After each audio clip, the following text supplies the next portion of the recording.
ఓం నమః శివాయ. ఓం నమో నారాయణాయ. నరదృష్టి నివారణ, కర్మ నివారణ, సంచిత కర్మ, ప్రారబ్ధ కర్మ, ఆగమిక కర్మ నివారణ, సంపూర్ణ సకల ఐశ్వర్య తులాభార కాళభైరవాయ నమో నమః.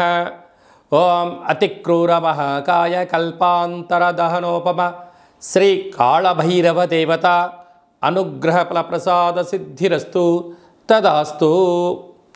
మా ఛానల్కి స్వాగతం. చూస్తున్న వీక్షకులకు, ప్రేక్షకులకు, కాళభైరవ భగవద్బంధులకి స్వాగతం పలుకుతూ మమ్మల్ని ఎంతగానో ఆదరిస్తూ ఉండబడినటువంటి ప్రియ సోదర సోదరీమణులకు అందరికీ కూడా ఆదివారం అమావాస్య రోజు పుష్యమీ నక్షత్ర సందర్భంగా యంత్ర సాధన, మంత్ర సాధన ఎలా చేయాలి, అద్భుతమైనటువంటి రాబోయే 7 తరాల వారికి ఐశ్వర్యాన్ని, ఆనందాన్ని ఎలా అందజేయాలో మనకు అందరికీ ప్రసాదించాలని ఆ కాళీ సమేత కాళభైరవ స్వామిని కోరుకుందాం. 1/8/2024 నుండి 31/8/24 వరకు పుట్టినటువంటి వారందరికీ కూడా ముందస్తుగా జన్మదిన శుభాకాంక్షలు. గతంలో వివాహం చేసుకున్న వారికి వివాహ వార్షికోత్సవ శుభాకాంక్షలు. ద్వాదశ రాశుల్లో గ్రహ గమనాన్ని ఒకసారి వీక్షింపచేద్దాం. వృషభ రాశిలో కుజుడు మరియు గురు సంచార స్థితి, కర్కాటక రాశిలో రవి సంచార స్థితి, సింహరాశిలో బుధ శుక్ర సంచార స్థితి, కన్యరాశిలో కేతు సంచార స్థితి, కుంభరాశిలో శని భగవానుడు వక్రగమన సంచార స్థితి, మీనరాశిలో రాహు సంచార స్థితితో ద్వాదశ రాశుల్లో గ్రహ గమనాలు ఈ విధంగా ఉన్నాయి. తులారాశి వారు ఆదివారం అమావాస్య పుష్యమీ నక్షత్ర సందర్భంగా కాళ అమావాస్య కాళాష్టమి రోజున ఒకవైపు అష్టమంలో కుజుడు గురు సంచార స్థితి దోషంగా సంచారం చేయనప్పుడు ఎలాంటి విధులను పాటించాలో ఈ వీడియోలో సవివరంగా సంపూర్ణంగా తెలుసుకుందాం.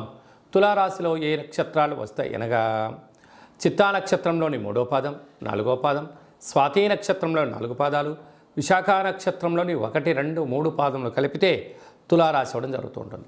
చాలామందికి పుట్టినటువంటి కాల సమయంలో డేటా ఆఫ్ బర్త్లు లేనటువంటి కారణం వలన పేరు యొక్క మొదటి అక్షరాన్ని అనుసరిస్తూ రాశిని తెలుసుకునే ప్రయత్నం చేద్దాం. రా, రి, శ్రీ, రు, రే, రో, తా, తి, తు, తే, తో అక్షరాల వారందరూ కూడా తులారాశి జాతకులు. తులారాశి యొక్క అధిపతి శుక్ర భగవానుడు. వీరు పంచమ స్థానంలో శని సంచార స్థితి ఉండడం, వక్రగమనంలో శని భగవానుడు ఉండడం వలన వాహన ప్రమాదాలు స్వల్పంగా పొంచి ఉన్నాయి. నీటితో, నిప్పుతో దూరంగా ఉండే ప్రయత్నం చేయండి. 6వ స్థానంలో రాహు సంచార స్థితి ఉండడం వలన రుణ సమస్య, రోగ సమస్య పొంచి ఉన్నాయి.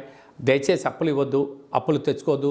అష్టమ స్థానంలో కుజ భగవానుడు సంచారం చేయడం వలన కుజదోష ప్రభావం కారణం వలన మీ జన్మ నక్షత్రం రోజున అమావాస్య అష్టమి తిథి ఎందున దూర ప్రయాణాలు, జల ప్రయాణాలు, దూరంగా ఉండడం, క్రయ విక్రయాలు, లావాదేవీలు, ఓర్పు, సహనం చాలా అవసరం అని చెప్పి మీరు గుర్తు పెట్టుకోగలగాలి. అదే కాకుండా కూడా రాజ్యస్థానంలో రాహు సంచార స్థితి, లాభంలో బుధ శుక్ర సంచార స్థితి, వ్యయంలో కేతు భగవానుడు ఉండడం వలన చిన్న చిన్న విషయాలకు ఆందోళన, సున్నితమైన స్వభావం కలిగి ఉండబడిన ఎవరైనా ఏదైనా అన్నట్లయితే దానినే మీరు మనసులో పెట్టుకొని పదే పదే అనుకోకుండా కాలాన్ని నెట్టుకుపోయే ప్రయత్నం చేయగలగాలి.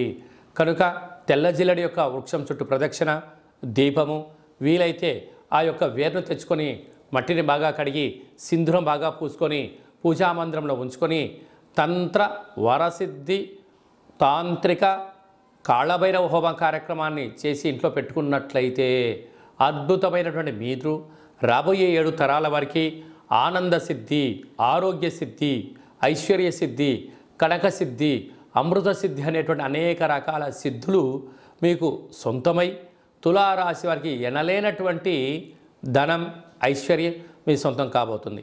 సాఫ్ట్వేర్ ఉద్యోగస్తులు, హార్డ్వేర్ ఉద్యోగస్తులు, వ్యవసాయ సోదరీమణులు, మార్కెటింగ్ రంగాలు, హోటలు, వ్యాపారాలు, రియల్ ఎస్టేట్ రంగాలు, షోరూమ్స్లు, పెట్టుబడిదారులందరికీ కూడా చాలా మంచి కాలము అని చెప్పి గమనించాలి.